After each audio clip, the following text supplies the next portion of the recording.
నమస్తే, welcome to health time. ఈరోజు health టైంలో మనం మాట్లాడుకోబోయే టాపిక్ వచ్చేసి బ్రెస్ట్ క్యాన్సర్, అంటే రొమ్ము క్యాన్సర్. ఇది రావడానికి గల కారణాలు ఏంటి, లక్షణాలు ఏ విధంగా ఉంటాయి, అండ్ అలాగే ఏ స్టేజ్లో ఉన్నప్పుడు దాన్ని మనము కన్ఫర్మ్ చేసుకోవచ్చు, ఏ స్టేజ్లో ఉందనేది ఎలా తెలుసుకోవచ్చు, దీనికి ఎటువంటి టెస్టులు చేస్తారు, అండ్ ట్రీట్మెంట్ ఏ విధంగా ఉంటుంది వంటి విషయాలు మనకు తెలియజేయడానికి ఈరోజు మనతో పాటు ఉన్నారు డాక్టర్ సంతోష్ కుమార్ గారు. వీరు వచ్చేసేసి కన్సల్టెంట్ మెడికల్ ఆంకాలజిస్ట్. సో వారిని అడిగి మరిన్ని విషయాలు మనం తెలుసుకుందాం. నమస్కారం డాక్టర్ గారు. నమస్తే.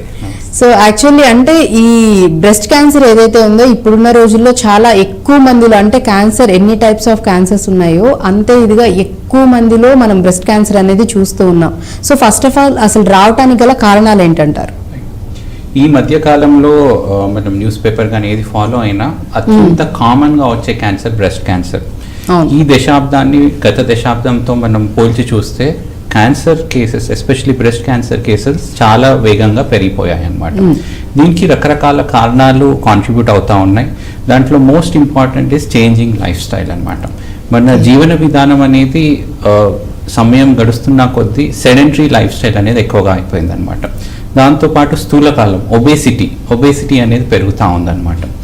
ఈ బ్రెస్ట్ క్యాన్సర్ వృద్ధి చెందడానికి బాడీలో ఈస్ట్రోజన్ హార్మోన్ అనేది ఎక్కువ అవుతే ఈ బ్రెస్ట్ క్యాన్సర్ వచ్చే ఛాన్సెస్ ఎక్కువగా ఉంటాయి అన్నమాట. One of the most common reasons. So obesity కానీ, మన diet and life style modifications, మనం ఏదైతే అలవాటు పడ్డామో సెడెంటరీ లైఫ్ స్టైల్కి, అట్లాగే మనం తీసుకున్న వెస్టర్నైజ్డ్ ఫుడ్స్, మనము యూరప్లో కానీ అమెరికాలో కానీ దే విల్ టేక్ ఆ ఫుడ్ తీసుకుంటారు, జంక్ ఫుడ్. అట్లాగే వాళ్ళు ఎక్సర్సైజెస్ అది కూడా రెగ్యులర్ గా చేస్తారు. మనం ఏం అడాప్ట్ చేసామంటే మనం వాళ్ళ ఫుడ్, మనము వెస్టర్న్ ఫుడ్ మనం అలవాటు పడిపోయినాం. పిజ్జాస్ కానీ, బర్గర్స్ కానీ, చీజ్ కానీ, పాస్తాస్ కానీ, అది తీసుకుంటూ మన ఫిజికల్ యాక్టివిటీని మనం ఏమి మాత్రం పెంచలేదన్నమాట. సో దీంతో బాడీలో ఏంటంటే అన్నెసెసరీ క్యాలరీస్ అది మనం లోపల తీసుకుంటున్నాం. అది ఎక్స్పెండిచర్ లేకపోతే ఏంటంటే ఒబేసిటీ పెరిగిపోయి దీనివల్ల చాలా కారణాలు వస్తూ ఉన్నాయి. కామనెస్ట్ కాజ్ ఫర్ బ్రెస్ట్ కానీ, ఎండోమెట్రియల్ క్యాన్సర్ కానీ obesity and changing life style. అట్లాగే ఈ మధ్య ఆల్కహాల్ తీసుకోవడం కూడా చాలా సర్వసాధారణం అయిపోయింది. అదొక ఫ్యాషన్ సింబల్ లాగా అయిపోయింది అనమాట. This is also one of the growing concern in regarding to cause of cancer అనమాట. ఇవన్నీ ప్రీవియస్ గా లేవు. సో లాస్ట్ 15 to 20 years లో మన కల్చర్ చేంజ్ మూలంగా మనము చెడు విధానాలు అవలంబించుకొని మంచి విధాలైన రన్నింగ్ కానీ, జాగింగ్ కానీ ఇట్లాంటివి అవాయిడ్ చేస్తున్నాం.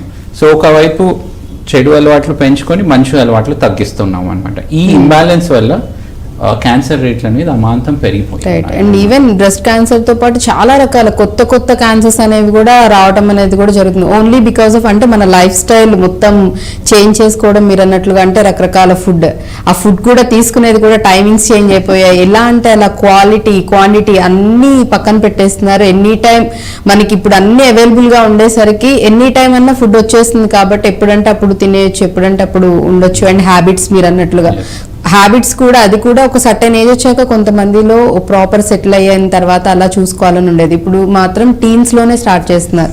అన్ని రకాల అలవాట్లు అనేవి చేసుకుంటూ ఉన్నారు. ఏముండదు, ప్రాబ్లం ఏముండదని చేస్తున్నారు. బట్ దాని ఇంపాక్ట్ అనేది మన హెల్త్ మీద ఖచ్చితంగా పడుతుందని చెప్తున్నారు. సో ఇప్పుడు మనం బ్రెస్ట్ క్యాన్సర్ విషయానికి వచ్చినట్లయితే కనుక ఎక్కువగా అంటే ఏజ్ గ్రూప్ లేడీస్ లో మనకి ఇది డిటెక్ట్ అవుతుందంటారు? జనరల్ గా బ్రెస్ట్ క్యాన్సర్ అనేది 40 నుంచి 60 సంవత్సరాల మధ్య వయసులో ఉన్న మహిళలో ఎక్కువగా చూస్తూ ఉంటాం. కానీ ఈ మధ్యలో మనం 30 సంవత్సరాల తర్వాత కూడా మనం చూస్తూ ఉన్నాం అనమాట. 30 నుంచి 40 సంవత్సరాల లోపల కూడా చూస్తున్నాం. బట్ కామన్ గా 40 to 60 years లోపల మనం చూస్తూ ఉంటాం అనమాట. So this is the commonest age for breast cancer. So ఎవరికైతే వయసు తక్కువగా ఉంటుందో 20 సంవత్సరాలు 30 సంవత్సరాలలో కూడా అప్పుడప్పుడు కొన్ని బ్రెస్ట్ క్యాన్సర్స్ చూస్తూ ఉంటాం. అవి ఏమన్నా జెనెటికలీ రిలేటెడ్ ఉన్నాయా అనేది కూడా మనం చూసుకుంటా ఉంటాం అనమాట. సో ప్రాబ్లం ఏమవుతుందంటే ఎవరికైతే ఏజ్ తక్కువగా ఉందో వాళ్ళలో రొమ్ములో ఏమైనా చిన్న లంప్ లాగా గడ్డగానే ఏమైనా వచ్చినప్పుడు ఈ వయసులో నాకు క్యాన్సర్ ఎందుకు వస్తుందిలే అనే థింకింగ్ తో వాళ్ళు డాక్టర్ గారికి సంప్రదించడానికి రారనమాట. కొన్నిసార్లు అవి క్యాన్సర్ రూపంలో రూపాంతరం చెందిన తర్వాత అప్పుడు డాక్టర్ దగ్గర వస్తారు. సో వెరీ ఇంపార్టెంట్ ఇస్ ఏదన్నా న్యూ సిమ్టమ్ కానీ, న్యూ చేంజ్ కానీ వస్తే క్వాలిఫైడ్ మెడికల్ డాక్టర్ దగ్గర వెళ్ళి పరీక్షించుకోవడం అత్యంత ఉత్తమం అన్నమాట.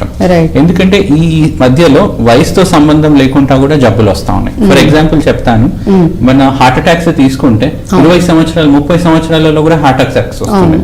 అట్లాగే ఏంటంటే వయసుతో మనము లింకేజ్ అనేది పెట్టుకోవడం మానేసేయాలి.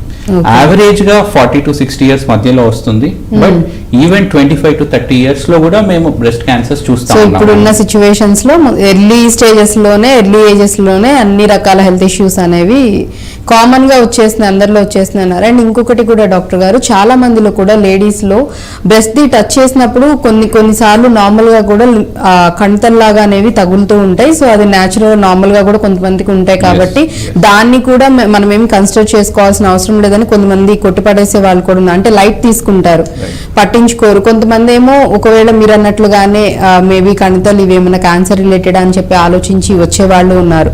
సో నాకు తెలిసినంత వరకు నార్మల్ గా ఒక కామన్ అమ్మాయిలు ఎవరైనా సరే చెక్ చేసుకోవాలి అంటే గనక మనం జనరల్ గా చెక్ చేసుకోవాలి, మనకి ఏమైనా డౌట్స్ ఉన్నాయని అనుకుంటే గనక ఎలా చెక్ చేసుకోవాలంటే? సో జనరల్లీ ఋతుక్రమం అన్న పీరియడ్స్ తో పాటు బ్రెస్ట్ లో కొన్ని చేంజెస్ వస్తూ ఉంటాయి అన్నమాట. ఓకే. సో చిన్న చిన్న లంప్స్ మీకు వస్తూ అవి తగ్గిపోతా ఉంటాయి అన్నమాట. జనరల్లీ పీరియడ్స్ అయిన తర్వాత 5 to 6 days తర్వాత మిర్రర్ ముందు నిల్చొని మన బ్రెస్ట్ ని మనం ఎగ్జామిన్ చేసుకోవాలన్నమాట. రెండు బ్రెస్ట్ లో ఏమన్నా తేడాలు ఉన్నాయా, నిప్పుల్ లోపలికి ఇన్వర్ట్ ఉందా, ఏమైనా డిశ్చార్జ్ ఉందా, ఇట్లాంటివి మనం ఎగ్జామిన్ చేయాలి. Monthly once self breast examination అంటారనమాట. This is for early detection. అట్లాగే ఏమాత్రం మనకు డౌట్ ఉన్నా కానీ క్వాలిఫైడ్ డాక్టర్ దగ్గర వెళ్తే వాళ్ళు ఫర్దర్ పరీక్ష చేస్తారనమాట. First step is self breast examination. Periods అయిపోయిన తర్వాత 4 to 5 days తర్వాత మనం చెక్ చేసుకోవాలి అద్దం ముందు నిల్చొని.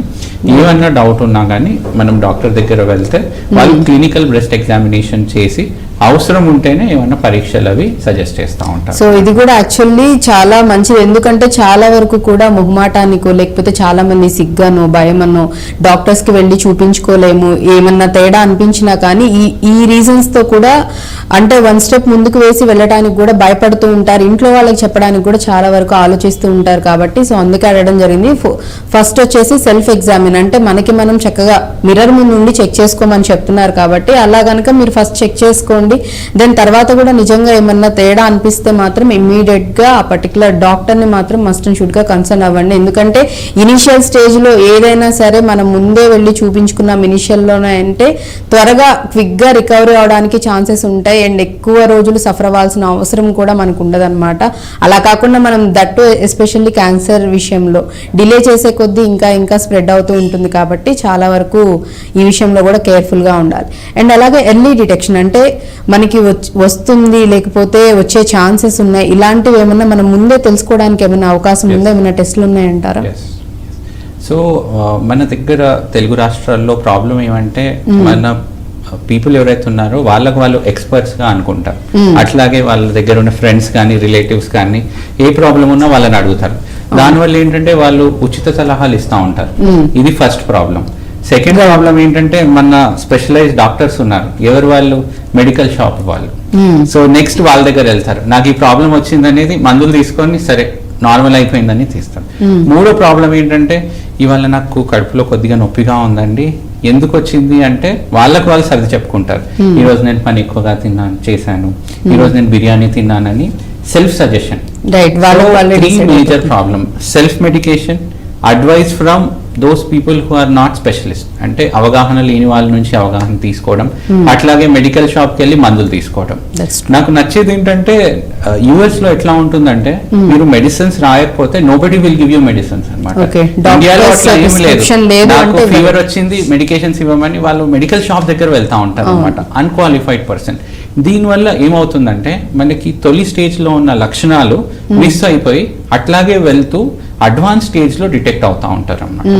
సో మన ఇంపార్టెంట్ క్వశ్చన్ ఏంటంటే క్యాన్సర్ ని, ఎస్పెషల్లీ రొమ్ము క్యాన్సర్ ని మొదటి స్టేజ్ లో, చిన్న స్టేజ్ లో మనం ఎట్లా గుర్తించాలి? దీన్ని స్క్రీనింగ్ అంటారు. ఈ సైంటిఫిక్ ప్రాసెస్ ని స్క్రీనింగ్ అంటారు. స్క్రీనింగ్ అంటే ఏంటంటే మన లోపల లక్షణాలు ఏమాత్రం లేనప్పుడు క్యాన్సర్ ని గుర్తించే ప్రాసెస్ ని, ఆ ప్రక్రియని స్క్రీనింగ్ అని పిలుస్తా ఉంటారు అన్నమాట. యాక్చువల్లీ అంటే sorry to interrupt you doctor గారు, మధ్యలో ఇంకొక విషయం కూడా చెప్పాలి. చాలా మంది ఏంటంటే మేము హెల్దీగా ఉన్నాం, బాగున్నాం, ఇప్పటి వరకు మాకు ఎలాంటి హెల్త్ ఇష్యూస్ లేవు, మా ఫ్యామిలీ హిస్టరీలో కూడా ఎవరికి ఇంతవరకు ఇలాంటి అంటే వ్యాధులు కానీ జబ్బులు కానీ రావటం మేము ఎవరి ఫ్యామిలీ హిస్టరీలో చూడలేదు. బట్ ఆల్ ఆఫ్ సడన్ ఒక 2-3 months తర్వాత తర్వాత 6 months తర్వాత సడన్ గా అప్పటి వరకు బాగానే ఉంది, సడన్ గా ఒక కణితలాగా ఇట్లా కనిపిస్తూ ఉందని చెప్తూ ఉంటారు.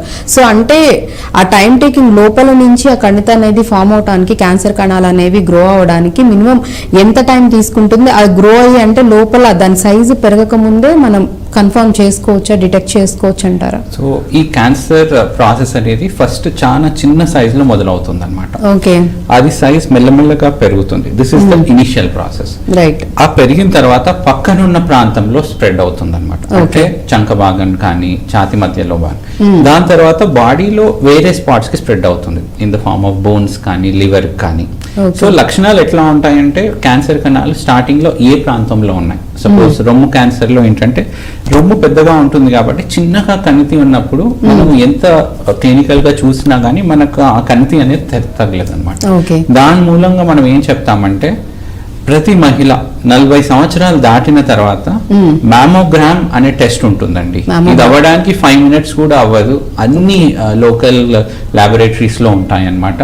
ఈ మ్యామోగ్రామ్ పరీక్ష సంవత్సరానికి ఒకసారి మనం చేస్తూ మంత్లీ ఒకసారి క్లినికల్ బ్రెస్ట్ ఎగ్జామినేషన్ చేస్తే దెన్ ఎటువంటి రొమ్ము క్యాన్సర్లు అయినా మనం మొదటి స్టేజ్ లోనే కనుక్కునే అవకాశం ఉంటుంది అనమాట. 40 years దాటిన తర్వాత mammogram, once a year, once a month clinical breast examination. ఇవి రెండు మనం చేయగలిగితే క్యాన్సర్, ఎస్పెషల్లీ రొమ్ము క్యాన్సర్ మహమ్మారిని తొలి దశలోనే మనం కనుక్కొని సంపూర్ణంగా మనం నిర్మూలించే అవకాశం ఉంటుంది అనమాట. ఈ మ్యామోగ్రామ్ పరీక్ష అనేది మనకి జనరలీ మనము ఎప్పుడైనా ఎక్స్రేస్ అది చేస్తుంటాం అనమాట. రొమ్ముకు సంబంధించిన ఎక్స్రే లాగా ఉంటుంది అనమాట. దీనివల్ల ఏమాత్రము రేడియేషన్ రిస్క్ ఏమి ఉండదు. It is a very safe process. ఇది చేసుకున్నట్టయితే చిన్న పరిమాణంలో ఉన్నవి మనం అర్లీగా డిటెక్ట్ చేసుకోవచ్చు. నేను మీకు ఒక ఎగ్జాంపుల్ ఇస్తాను. కోవిడ్ ఆ సందర్భంలో చాలా మంది సిటీ స్కాన్స్ చేసుకునేవాళ్ళు లంగ్ కి సంబంధించిన. అట్లాంటప్పుడు మాకేంటంటే కొంత లంగ్ క్యాన్సర్స్ కూడా డిటెక్ట్ చేశాం అనమాట. వాళ్ళు కోవిడ్ సంబంధించిన స్కాన్స్ లో లంగ్ క్యాన్సర్ కూడా డిటెక్ట్ చేశాం. అట్లాగే మనము ఫర్ ఎగ్జాంపుల్ చిన్న సైజ్ లో ఉన్న రొమ్ము క్యాన్సర్ ని మనం తీసేసాం అనుకోండి, వెరీ సింపుల్ సర్జరీతో మనం కంప్లీట్ గా క్యాన్సర్ ని ఎలిమినేట్ చేయొచ్చు. కొన్ని సందర్భాల్లో కీమో కూడా అవసరం పడదు. ఆ రొమ్ములో ఉన్న గడ్డ వరకే మనం సర్జరీ చేసి తొలగించవచ్చు. పూర్తిగా రొమ్ము తీయవలసిన అవసరం కూడా ఉండదు అనమాట. సో మోర్ దెన్ 40 years 40 సంవత్సరాలు దాటిన తర్వాత మ్యామోగ్రామ్ పరీక్ష, ప్రతి నెలకు ఒకసారి ఇంట్లోనే అద్దం ముందు క్లినికల్ బ్రెస్ట్ ఎగ్జామినేషన్, ఇవి చేసినట్లయితే మనం అర్లీ స్టేజ్ లోనే క్యాన్సర్ ని డయాగ్నోస్ చేయొచ్చు. రైట్. అండ్ ట్రీట్మెంట్ కూడా డాక్టర్ గారు చెప్పినట్లుగా ఓన్లీ సర్జరీ చేసి ఆ కణిత ఏదైతే ఉందో దాని వరకే రిమూవ్ చేసే ఇది ఉంటుందని చెప్తున్నారు. సో ఫర్దర్ గా టెస్ట్లు ఏం చేస్తారు, అండ్ అలాగే టెస్టులతో పాటు ట్రీట్మెంట్ ఏ విధంగా ఉంటుంది, వీటి గురించి కూడా మనం మాట్లాడుకోబోయే ముందు చాలా వరకు ఈ క్యాన్సర్ కి సంబంధించి చాలా అపోహలు, అంటే ఇటు సోషల్ మీడియాలో కానివ్వండి, అండ్ మీరు చెప్తున్నట్లుగా వాళ్ళని వీళ్ళని, అంటే మన చుట్టూ ఉన్న వాళ్ళతో మనకి ఏదన్నా ఒక ప్రాబ్లం వచ్చిందంటే ఇమీడియట్ గా దానికి సంబంధించిన వాళ్ళ దగ్గరికి వెళ్ళటమో, లేకపోతే హెల్త్ ఇష్యూ వస్తే ఆ డాక్టర్ని కన్సల్ట్ అవ్వటం కన్నా కూడా ముందు మన వాళ్ళు చేస్తున్న పెద్ద మిస్టేక్ ఏంటంటే మీరు చెప్పినట్లుగా ఫ్రెండ్స్ నో, ఫ్యామిలీ మెంబర్స్ తో, వాళ్ళతో వీళ్ళతో డిస్కస్ చేసి వాళ్ళు చెప్పే సజెషన్స్ తీసుకొని కొంత వీళ్ళ ఓన్ డెసిషన్స్ తీసుకొని మెడిసిన్స్, ట్రీట్మెంట్ అలా చేస్తూ ఉన్నారు. అండ్ మెయిన్ గా చూసుకున్నట్లయితే ఈ మధ్య కాలంలో ఒక ఆ ఫ్రూట్ తింటే గనక అసలు క్యాన్సర్ అనేది రాదు, వచ్చినా గానీ ఇమ్మీడియట్ గా తగ్గిపోతుందని చెప్పేసి కూడా చాలా వరకు వినిపిస్తూ ఉంది. అండ్ చాలా మంది కూడా చూసేవాళ్ళు చాలా మంది కూడా ఉన్నారు, అండ్ కొంతమంది మేబీ నమ్మి ఫాలో అయ్యే వాళ్ళు కూడా ఉన్నారు. అంటే నిజంగానే అటువంటి ఫ్రూట్స్ మనకి ఏమైనా అవైలబుల్ గా ఉన్నాయంటారా? ఒకవేళ తిన్నా కానీ తీసుకున్నా కానీ ఎంత % దాని అంటే ఫలితం అనేది ఉంటుందంటారు రాకుండా ఉండడానికి? ఈ సోషల్ మీడియా మనకు అందుబాటులో వచ్చిన తర్వాత చాలా మంది రకరకాల వీడియోస్ పెడతా ఉంటారన్నమాట. ఈ డైట్ ఫాలో అవుతాయి, సపోజ్ ఈ ఫ్రూట్ తీసుకుంటే క్యాన్సర్ కణాలు ఇట్లాగే ఆవిరి అయిపోయి కంప్లీట్ గా డిసపియర్ అవుతాయి. ఇట్లాంటివన్నీ మీడియాలో చాలా వస్తూ ఉంటాయి. అదేంటి అట్రాక్టివ్ థంబ్నెయిల్స్ పెట్టి ఉంటా ఉంటాయి. సో ద ప్రాబ్లం ఏంటంటే సపోజ్ ఎవరికైనా క్యాన్సర్ ఉందనుకోండి, వాళ్ళకి అట్లాంటివి చూడగానే they will get a sensation of hope. ప్రజలను ఎవరిని నేను తప్పు పట్టట్లేదు, వాళ్ళకి ఏంటంటే అట్లాంటి సొల్యూషన్ రాగానే దే విల్ బి అట్రాక్టెడ్. అదే నేను ఆ ఫ్రూట్ తీసుకుంటే కంప్లీట్ గా మాయమవుతుంది. అట్లాంటిది ఏమీ లేదండి. Medicine is not magic. అన్ని మనం లాజిక్ గా మనం ట్రీట్ చేస్తూ ఉంటాం అనమాట. సపోజ్ అట్లాంటి మ్యాజికల్ ఫ్రూటే ఉండుంటే ఆ ఫ్రూట్ అమెరికా కానీ యూరప్ కానీ వేరే దేశాల్లో వెళ్ళి పరిశోధన చేసి అవి ట్రీట్మెంట్ రూపంలో వాడేవాళ్ళు. అదేంటంటే కేవలం నమ్మకం వల్ల వాళ్ళు వాడుతూ ఉంటారనమాట. మోస్ట్ ఇంపార్టెంట్ ప్రాబ్లం ఏంటంటే దానివల్ల క్యాన్సర్ ట్రీట్మెంట్లో మనకి చాలా అత్యంతమైన ఇంపార్టెంట్ థింగ్ ఇస్ టైం అనమాట. ఒక పర్టిక్యులర్ పీరియడ్ ఆఫ్ టైం అంటే తొలి స్టేజెస్లోనే మనం ట్రీట్మెంట్ చేయగలిగితే మనము ఖచ్చితంగా చాలా సందర్భాల్లో క్యూర్ చేసి క్యాన్సర్ని నిర్మూలించే అవకాశం ఉంటుంది అనమాట. ఈ సమయం వృధా అయిన వల్ల బికాస్ ఆఫ్ రకరకాల ట్రీట్మెంట్ తీసుకోవడం వల్ల ఈ వాల్యుబుల్ టైం మనం మిస్ అయిపోయి క్యాన్సర్ ని తొలి దశలో ఉన్నదాన్ని అడ్వాన్స్ స్టేజ్ లో కన్వర్ట్ అయిన తర్వాత మనం క్యూర్ చేసే ఛాన్సెస్ ని కోల్పోతున్నాం అన్నమాట. రైట్. ఎందుకంటే యాక్చువల్లీ డాక్టర్ గారు చెప్తున్నట్లుగా కూడా చాలా మంది ఇంకొక మిస్టేక్ కూడా ఏం చేస్తున్నారంటే క్యాన్సర్ అని తెలిసిన వెంటనే అందరికీ చెప్తే ఏమవుతుందో ఏంటో అని వాళ్ళలో వాళ్ళు ఇట్లా గూగుల్లో సెర్చ్ చేసో లేకపోతే ఇంకెక్కడ ఎవరైనా ఏమైనా మందులు ఎక్కడన్నా ఇస్తున్నారేమో కనుక్కొని చాలా చోట్ల కూడా డాక్టర్ గారు హెర్బల్ అని కానివ్వండి లేకపోతే పసర మందులని అవి తాగడం వల్ల లేకపోతే ఆ మందు తీసుకోవడం వల్ల అసలు cancer A type of cancer అయినా తగ్గిపోతుందని చెప్పి అలాంటివి కూడా వస్తూ ఉన్నాయి. సో నిజంగా ఇట్లాంటివన్నీ విని నమ్మి మీరు అన్నట్లుగానే ఫాలో అవ్వటం వెళ్ళి తీసుకోవటం అట్లీస్ట్ కనీసం ఒక డాక్టర్ని అప్రోచ్ అయ్యి అసలు ఫస్ట్ వాళ్ళది క్యాన్సరా కాదనేది కూడా నిర్ధారించుకోవట్లేదు. బ్లైండ్ గా వెళ్ళిపోతున్నారు, ఆ మెడిసిన్స్ అనేవి తీసుకుంటే అలా కూడా చేస్తున్నారు. అలా లేని వాళ్ళు ఒకవేళ ఇట్లాంటివి తీసుకోవడం వల్ల కూడా ఎఫెక్ట్ ఉంటుందంటారా? ఖచ్చితంగా ఆ మందులు అట్లాంటివి వాడితే ఏ ప్రభావం ఉండదండి. దానివల్ల ఏంటంటే జబ్బు ఇంకా ముదిరిపోతుంది అనమాట. ఓకే. సో ఆల్వేస్ ఏంటంటే మనము ఎవరైనా పేషెంట్ మన దగ్గర వచ్చినప్పుడు రెండు విషయాలు మనం చూస్తాం అనమాట. సపోజ్ క్యాన్సర్ ఉందేమో అని నా దగ్గర వచ్చినప్పుడు ఆర్ ఎనీ ఆంకాలజిస్ట్ దగ్గర వెళ్ళినప్పుడు రెండు విషయాలు చూస్తారనమాట. నెంబర్ 1 క్యాన్సర్ ఉందా లేదా అని నిర్ధారణ చేయడానికి పరీక్ష చేస్తారు. That is number 1. నెంబర్ 2 ఏంటంటే క్యాన్సర్ ఉన్నచో అది శరీరంలో ఎంత మేర ఉంది అనేది చూస్తారనమాట. ఫస్ట్ దాన్ని ఏదైతే జబ్బుని నిర్ధారణ చేసే పరీక్షని బయాప్సీ అంటారనమాట. మనం ఏదైతే క్యాన్సర్ కణం ఉందో దాని నుంచి చిన్న ముక్క తీసి మనం డీటెయిల్ గా దాన్ని పరీక్ష చేసి ఇది క్యాన్సర్ కణాలా లేకపోతే ఇతరాత్ర ఏమైనా ఇన్ఫెక్షన్ ఉందా అనేది చూస్తామన్నమాట. ఓకే. యాక్చువల్లీ దీనిలో కూడా మీకు ఇంకొకటి కూడా అడగాలి. ఈ బయాప్సీ విషయంలో కూడా డాక్టర్ గారు చాలా మంది భయపడే వాళ్ళు ఉన్నారు, చేయించుకోకుండా ఉండే వాళ్ళు కూడా ఉన్నారు. క్యాన్సర్ కన్ఫర్మ్ చేసుకోవడానికి టెస్ట్ చేస్తారని తెలిసినా కొంతమంది వాళ్ళు వీళ్ళు చెప్పిన బయాప్సీ చేస్తే నీకు ఇంకా స్ప్రెడ్ అయిపోతుంది, ఎక్కువ అయిపోతుంది, క్యాన్సర్ చాలా సివియర్ అయిపోతుంది అని చెప్పి చేయించుకోవద్దు, లేకపోతే ఇంకా నువ్వు చనిపోవడానికి కూడా ఛాన్సెస్ ఉన్నాయి. ఇలాంటి చాలా రకాల అపోహలు, భయాలు, భయపడే వాళ్ళు కూడా చాలా మంది ఉన్నారు. వాళ్ళకి మీరు ఏం చెప్తారు? సో ఈ బయాప్సీ దాన్ని మనం ముక్క పరీక్ష అని పిలుచుకుంటా ఉంటాం అన్నమాట. ఓకే. ఈ బయాప్సీ అనేది ఖచ్చితంగా క్యాన్సర్లో మనం డయాగ్నోస్ చేయవలసిన విషయం వెరీ ఇంపార్టెంట్ అనమాట. అండ్ ఈ బయాప్సీ 100% సేఫ్ అనమాట. ఈ బయాప్సీ మూలంగా క్యాన్సర్ కణాలు వేరే ప్రాంతానికి ఏమీ స్ప్రెడ్ అవ్వవు. సో ఈ అపోహని వన్స్ ఫర్ ఆల్ మనం తీసేద్దాం. బయాప్సీ ఈజ్ కంప్లీట్లీ సేఫ్, భయపడవలసిన అవసరం లేదు. అండ్ ఈ బయాప్సీ పరీక్షతో మనకి క్యాన్సర్ ఉందా లేదా అని కన్ఫర్మేషన్ అనేది వెరీ ఇంపార్టెంట్ టెస్ట్ అన్నమాట. చాలా సందర్భాల్లో క్యాన్సర్ ఉందేమో భయంతో మా దగ్గరకు వస్తారు. బయాప్సీ తీసిన తర్వాత అది ట్యూబర్క్యులోసిస్ లాగా అయిపోతుంది, వేరే జబ్బు వస్తుంది. సో అసలు క్యాన్సర్ ఉందా లేదా అని కనుక్కోకుండా మనం భయపడవలసిన అవసరం లేదు. ఫస్ట్ బయాప్సీ 100% సేఫ్ అండి, ఎటువంటి భయపడవలసిన అవసరం లేదు. అండ్ ఖచ్చితంగా అది క్యాన్సర్ వేరే ప్రాంతానికి వెళ్లే విధంగా ఏమీ చెయ్యదన్నమాట. సో అది చేస్తే మనకు క్యాన్సర్ ఉందా లేదా అనేది కన్ఫర్మ్ అవుతుంది. ఎందుకంటే చాలా మంది కూడా అంటే ఆ కణితాన్ని బ్రేక్ చేస్తేనో లేకపోతే దానికి ఏమన్నా సిజర్స్ కానీ ఏమన్నా తగిలినా కానీ ఇమీడియట్ గా ఇంకా చాలా మంది కూడా అవి ఇంకా స్ప్రెడ్ అయిపోతాయి, డబుల్ అయిపోతాయి, వాటి సెల్స్ డివైడ్ అవుతూ ఉంటాయని చెప్పేసి చాలా మంది అపోహ పడుతూ ఉంటారు, భయపడుతూ ఉంటారు. సో అందుకనే డాక్టర్ గారిని అడగడం జరిగింది. సో బయాప్సీ అనేది అది చాలా చాలా ఇంపార్టెంట్ క్యాన్సర్ కి సంబంధించి. అంటే మనకి ఉందా లేదా అనేది ఖచ్చితంగా నిర్ధారణ చేసుకునే టెస్ట్ కాబట్టి. సో అండ్ అది కూడా 100% సేఫ్ అని చెప్తున్నారు కాబట్టి ఎటువంటి అపోహలకి భయాలకి కూడా మీరు పెట్టుకోవాల్సిన అవసరం లేదు. అండ్ ఇంకొకటి కూడా ఇంకొంతమందిలో ఉండే సందేహం ఏంటంటే వంశపారపర్యంగా అంటే చాలా వరకు కొన్ని హెల్త్ ఇష్యూస్ అనేవి ఫ్యామిలీ మెంబర్స్కి ఎవరికన్నా ఫాదర్స్కి, 4 ఫాదర్స్కి ఉంటే నెక్స్ట్ జనరేషన్స్ కూడా వచ్చే ఛాన్సెస్ ఉన్నాయని భయపడుతూ ఉంటారు. సో క్యాన్సర్ దీనికి సంబంధించి కూడా ఏమన్నా అంటే ఫ్యామిలీలో ఎవరికన్నా ఫ్యామిలీ హిస్టరీలో ఎవరికన్నా ఉంటే కనుక నెక్స్ట్ జనరేషన్స్కి కూడా స్ప్రెడ్ అయ్యే పాసిబిలిటీస్ ఉన్నాయంటారు. సో క్యాన్సర్ అనేది వంశపారంపర్యంగా వచ్చే అవకాశం కేవలం 5 నుంచి తక్కువ శాతమే, less than 5%. More than 95% of cancers జన్యుపరంగా వంశపారంపర్యంగా రావు అన్నమాట. కేవలం 5% క్యాన్సర్స్ ఉండే అవకాశం ఉంటుంది. ఈ మధ్య ఏంటంటే మనకి కొన్ని రక్త పరీక్షలు అందుబాటులో ఉన్నాయన్నమాట.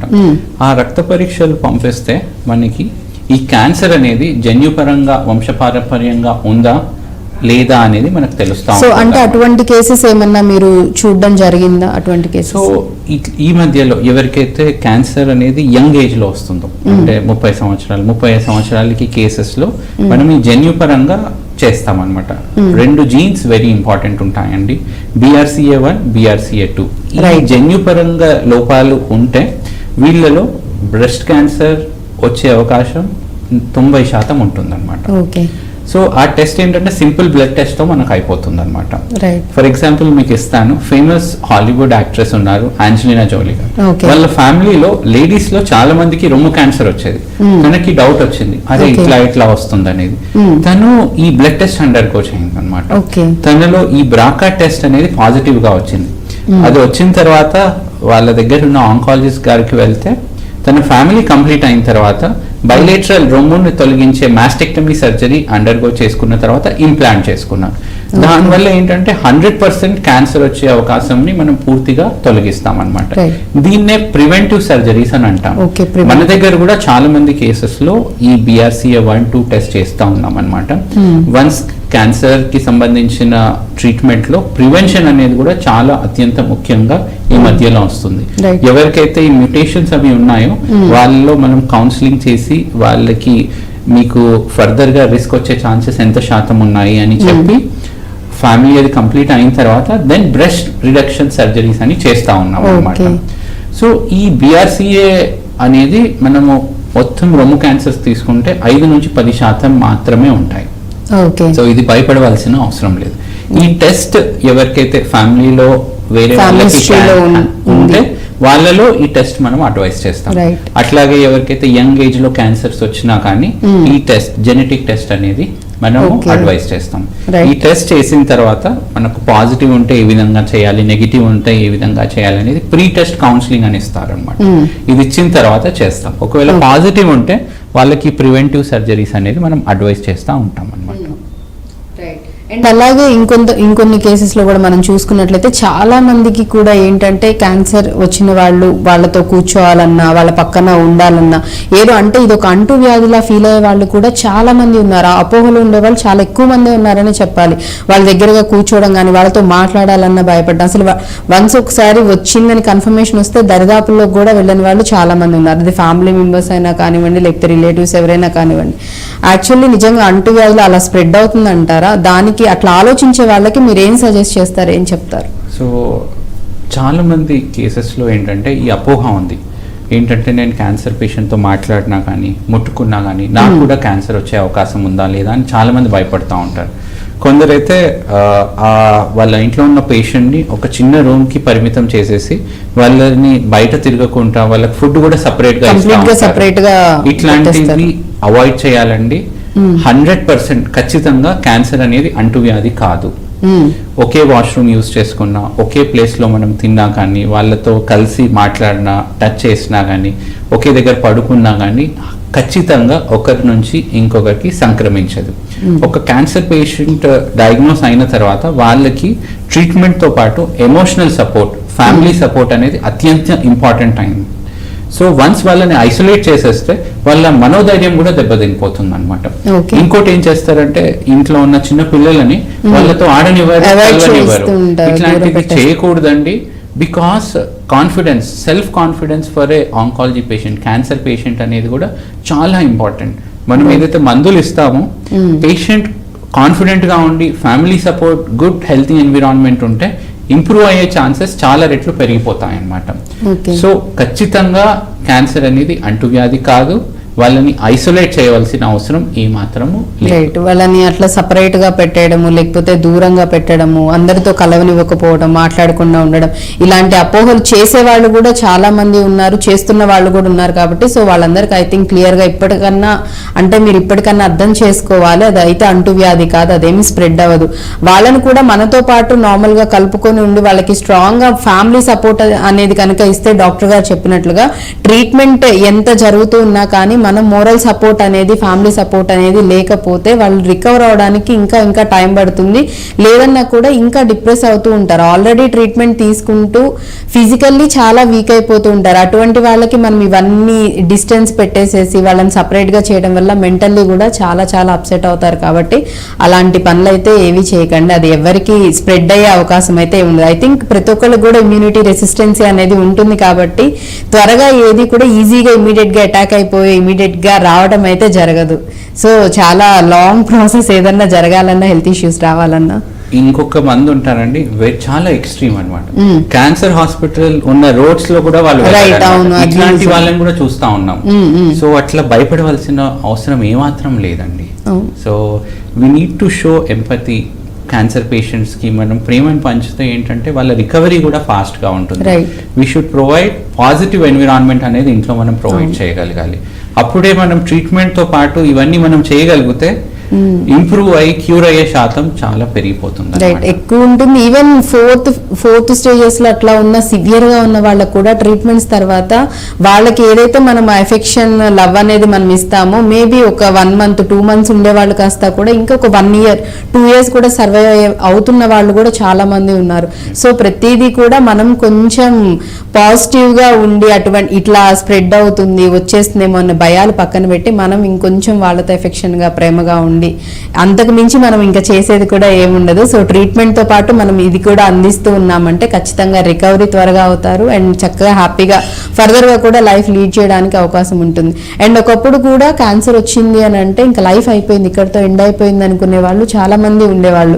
ఎందుకంటే ట్రీట్మెంట్స్ విషయానికి వస్తే కూడా అది కూడా మాట్లాడాలి. ట్రీట్మెంట్ అంటే ఒకప్పుడు క్యాన్సర్ అంటే కనుక మనం ఫారెన్ వెళ్ళాలి, అక్కడికి వెళ్తేనే ట్రీట్మెంట్, అన్ని ఎవ్రీథింగ్ ఎక్విప్మెంట్ మెడిసిన్ అంతా కూడా ఫారిన్ కంట్రీస్ లో ఉంది, మన ఇండియాలో అంత రాలేదని చెప్పేసి చేసేవాళ్ళు. అట్లా కొంచెం అంటే ఆఫర్ చేయగలిగిన వాళ్ళు, ఫినాన్షియల్ గా స్ట్రాంగ్ ఉన్న వాళ్ళు వెళ్ళి చేయించుకునే వాళ్ళు, లేని వాళ్ళు ఇక్కడే ఉండి ట్రీట్మెంట్స్ ఉండేది. బట్ ఎట్ ప్రెసెంట్ ఇప్పుడున్న కండిషన్స్ లో నాకు తెలిసి క్యాన్సర్ కాదు, any type of health issue, any type of health problem ప్రతిదానికి కూడా మెడికల్ ఎవ్రీథింగ్ మనకి అన్ని అందుబాటులో ఉన్నాయి. సో అటువంటి అపోహలతో భయపడే వాళ్ళకి కూడా మీరు ఏం చెప్తారు? సో చాలా మంది ఏంటంటే గత కాలంలో 10-15 సంవత్సరాల క్రితం ఏంటంటే చాలామంది సినీ యాక్టర్స్ కానీ ఫేమస్ సెలబ్రిటీస్ కానీ క్యాన్సర్ డయాగ్నోస్ అవ్వగానే అమెరికాకు వెళ్ళడం, బయట దేశాలకు వెళ్ళి అక్కడ ట్రీట్మెంట్ తీసుకొని రావడం అట్లాంటిది జరుగుతుంది. దాన్ని చూసి కామన్ పబ్లిక్ ఏమనుకుంటున్నారంటే ప్రస్తుత కాలంలో ఇండియాలో హైదరాబాద్లో అట్లాంటి ట్రీట్మెంట్స్, అడ్వాన్స్ ట్రీట్మెంట్స్ లేవు అనే అపోహలో ఉన్నారు. ప్రస్తుతం ఉన్న పరిస్థితుల్లో అన్ని రకాల లేటెస్ట్ అడ్వాన్స్ ట్రీట్మెంట్స్ అనేవి మనకు అందుబాటులో ఉన్నాయన్నమాట. ఇంకో విషయం గ్రహించాలి ఏంటంటే క్యాన్సర్ పేషెంట్ ట్రీట్మెంట్ జర్నీలో social support and family support అనేది అత్యంత ఇంపార్టెంట్ అయిన థింగ్. సపోజ్ ట్రీట్మెంట్ కోసం అనేది మనం విదేశాలకు కానీ వేరే ప్రాంతాలకు కానీ వెళ్తే అక్కడ మనం సోషల్ సపోర్ట్ ఏర్పరచడానికి it's become very very difficult అనమాట. అండ్ అవుట్కమ్స్ కూడా మనకు ఎఫెక్ట్ అవుతూ ఉంటాయి. అంటే ఫ్యామిలీకి దూరంగా, ఫ్రెండ్స్, ఫ్యామిలీ లేకుండా కేవలం ట్రీట్మెంట్ అనేది తీసుకోవడానికి వెళ్ళినచో అదే ట్రీట్మెంట్ హైదరాబాద్లో మన ఇంటి దగ్గర అవైలబుల్ ఉన్నప్పుడు మనకి సోషల్ సపోర్ట్ కానీ ఫ్రెండ్స్ సపోర్ట్ కానీ, సపోజ్ మనకి ఏమన్నా బ్లడ్ ఎక్కించాల్సిన అవసరం పడుతుంది, అప్పుడు డోనర్స్ కానీ ఇట్లాంటివన్నీ మనకి అందుబాటులో ఉంటాయి. సో ప్రస్తుతం ఏంటంటే అన్ని అడ్వాన్స్డ్ మెడికేషన్స్ అనేవి, అధునాతన ట్రీట్మెంట్ పద్ధతులు మనకి హైదరాబాద్ లో అందుబాటులో ఉన్నాయి. ఫారెన్ వెళ్ళాల్సిన అవసరం అయితే లేదు, భయపడాల్సిన అవసరం కూడా లేదు. సో ఇక్కడే అన్ని అవైలబుల్ గా ఉన్నాయంటారు. అండ్ ఇంకొకటి కూడా అంటే ఇంకొంతమంది కూడా యాక్చువల్లీ ఎవరైతే పిల్లల్ని కంటారో బ్రెస్ట్ ఫీడింగ్ అనేది కొంతమంది ఇవ్వరు. కొంతమంది అంటే వాళ్ళ అన్నం తరిగిపోతుందని కొంతమంది ఇవ్వరు, కొంతమంది సమ్ అదర్ రీజన్స్ వల్ల ఇవ్వకుండా ఉంటారు. అలా ఎవరైతే బ్రెస్ట్ ఫీడ్ చేయకుండా ఉంటారో వాళ్ళకు కూడా ఎక్కువ పాసిబిలిటీస్ ఉన్నాయి బ్రెస్ట్ క్యాన్సర్ రావడానికి అని చెప్తూ ఉన్నారు. బ్రెస్ట్ ఫీడింగ్ ఎవరైతే తల్లిపాలు పిల్లలకి ఇస్తారో వాళ్ళలో బ్రెస్ట్ క్యాన్సర్ వచ్చే అవకాశం దాదాపు 5 రెట్లు తగ్గిపోతుంది అనమాట. సపోజ్ ఇండైరెక్ట్ గా చెప్పాలంటే ఎవరైతే బ్రెస్ట్ క్యాన్సర్, ఎవరైతే రొమ్ము పాలు ఇవ్వరో, బ్రెస్ట్ ఫీడింగ్ ఇవ్వరో వాళ్ళలో బ్రెస్ట్ క్యాన్సర్ వచ్చే అవకాశం 3 నుంచి 5 రెట్లు పెరిగిపోతుంది అనమాట. Breast feeding is protective to the mother from breast cancer అనమాట. సో ఖచ్చితంగా బ్రెస్ట్ ఫీడింగ్ అనేది మనం ఎంకరేజ్ చేయాలండి. This is an method by which వాళ్ళకు వాళ్ళు ప్రొటెక్ట్ చేస్తున్నారు. ఒకటి, breast milk is the best kind of food for the baby. బేబీకి ఖచ్చితంగా అడ్వాంటేజ్ ఉంది. బేబీ యొక్క ఎదుగుదల కానీ ఇమ్యూనిటీ కానీ అది అట్లాగే మదర్ కూడా క్యాన్సర్ రాకుండా ప్రివెంట్ అవుతుంది అనమాట. రైట్. సో ఇది వెరీ వెరీ ఇంపార్టెంట్. చాలా మంది మన వాళ్ళు దీన్ని నెగ్లెక్ట్ చేస్తారు. Breast feeding is protective for breast cancer అన్నమాట. ఓకే, సో అంటే పిల్లలకే కాదు యాక్చువల్లీ తల్లులకు కూడా బ్రెస్ట్ క్యాన్సర్ రాకుండా ఉంటుంది. అట్ ది సేమ్ టైం పిల్లలకి తల్లిపాలు ప్రతి ఒక్కరు కూడా చెప్తూ ఉంటారు మినిమం 6 months వరకు తల్లిపాలు అనేది పిల్లలకి చాలా చాలా ఇంపార్టెంట్ అని. సో ప్రతి ఒక్కళ్ళు కూడా ఇది కూడా గమనించాలి. పిల్లలకు ఒక్కళ్ళకే హెల్దీ మంచిది అని కాదు, తల్లులకు కూడా పిల్లలకి పాలు ఇవ్వటం వల్ల వాళ్ళ ఆరోగ్యం కూడా బాగుంటుంది. ఇటువంటి పెద్ద పెద్దవి ఏవైతే ఇష్యూస్ ఉన్నాయో హెల్త్ ఇష్యూస్, క్యాన్సర్స్ ఇవన్నీ కూడా రాకుండా ఉంటాయని చెప్తూ ఉన్నారు. రైట్. అండ్ అలాగే అంటే ఒక్కొక్కళ్ళు ఒక్కొక్క డిఫరెంట్ వేల్లో ఆలోచించుకొని వాళ్ళకి వాళ్ళే డిసైడ్ అయిపోయి కన్ఫర్మ్ చేసేసుకొని, కొంతమంది క్యాన్సర్ అని తెలిసిన తర్వాత కూడా చాలా మందిలో అంటే టీనేజ్ వాళ్ళు కానివ్వండి లేకపోతే మ్యారేజ్ కాని వాళ్ళు భయపడిపోయి ఇంకా లైఫ్ అయిపోయింది, మ్యారేజ్ ఇంకా చేసుకున్నా మనం సర్వైవ్ అవ్వలేమేమో, ఇలాంటి అపోహలతో భయపడిపోయి డిప్రెస్ అయిపోయి ట్రీట్మెంట్స్ చేయించుకొని వాళ్ళు కూడా చాలా మంది ఉన్నారు. బయటకి రాకుండా ఇంట్లో వాళ్ళకు కూడా చెప్పకుండా వాళ్ళలో వాళ్ళే బాధపడిపోయే వాళ్ళు కూడా ఉన్నారు. సో వాళ్ళకి మీరేం చెప్తారు? ఒకప్పుడు 20 సంవత్సరాల క్రితం ఏంటంటే మనకి క్యాన్సర్కి ట్రీట్మెంట్ అనేది సరైన విధంగా అందుబాటులో లేదనమాట. ప్రస్తుతం ఏంటంటే ఎస్పెషల్లీ మీరు అన్నట్టు ఎవరైతే యంగ్ ఏజ్లో క్యాన్సర్ డయాగ్నోస్ అయితే తర్వాత ఫ్యామిలీ కానీ మ్యారేజ్ కానీ ఏ విధంగా ఉంటుంది, వాళ్ళు ఏమనుకుంటారని అపోహతో వాళ్ళకు వాళ్ళు కుమిలిపోతూ ఉంటారనమాట. అట్లాంటి భయపడవలసిన అవసరం లేదండి. ఎందుకంటే క్యాన్సర్ని మనం సంపూర్ణంగా నిర్మూలించిన తర్వాత నార్మల్ ఫ్యామిలీ లైఫ్, పిల్లలు కావడం కానీ వాళ్ళు పెద్దగా అవడం కానీ ఇది అవుతా ఉంటుంది. సపోజ్ చాలా మంది మీరు మీడియాలో చూసుంటారు, యువరాజ్ సింగ్ ఫేమస్ క్రికెటర్, తనకి జర్మ్ సెల్ ట్యూమర్ అనే క్యాన్సర్ వచ్చింది. ఆ క్యాన్సర్ నుంచి పూర్తిగా రికవర్ అయ్యాక ప్రొఫెషనల్ క్రికెట్ లో వచ్చారు, క్రికెట్ ఆడారు, అట్లాగే మ్యారేజ్ అయింది, హీ హ్యాస్ చిల్డ్రన్. నేను చెప్పేది ఏంటంటే క్యాన్సర్ అనేది ఒక ఇన్హిబిషన్ కాదు ప్రస్తుతం ఉన్న పరిస్థితుల్లో. తన సోషల్ రెస్పాన్సిబిలిటీ కానీ ఫ్యామిలీ పర్సనల్ రెస్పాన్సిబిలిటీస్ కానీ వర్క్ పరంగా ప్రొఫెషనల్లో కానీ ఎటువంటి విధంగా cancer patient is not inferior to anyone అన్నమాట. ఖచ్చితమైన ట్రీట్మెంట్ తో వాళ్ళు కంప్లీట్ గా రికవర్ అయిన తర్వాత వాళ్ళు నార్మల్ జాబ్ లో వాళ్ళు జాయిన్ కావచ్చు. అట్లాగే మన సంజయ్ దత్ ఉన్నాడు, సో తనకు కూడా క్యాన్సర్ వచ్చింది, ట్రీట్మెంట్ తీసుకున్న తర్వాత వెరీ బిగ్ హిట్ మూవీస్ కూడా చేశారు. KGF దాని తర్వాతే చేశారు, అందరికీ తెలిసి ఉంటుంది. ఇనిషియల్ ట్రీట్మెంట్ తీసుకున్న తర్వాత he came back strongly. So అట్లా ఉంటుంది అనమాట కరెంట్లీ అందుబాటులో ఉన్న ట్రీట్మెంట్. సోనాలి బింద్రే కూడా క్యాన్సర్ తో, and I really appreciate them అనమాట. వాళ్ళు రికవర్ అయ్యాక ప్రజల్లోకి వచ్చి నార్మల్ పీపుల్లో ఆ అవగాహన అనేది పెంచుతా ఉన్నారు, అవేర్నెస్ తెస్తున్నారు, అండ్ నార్మల్ వాళ్ళ లైఫ్ ని వాళ్ళు మళ్ళీ లీడ్ చేస్తూ ఉన్నారు.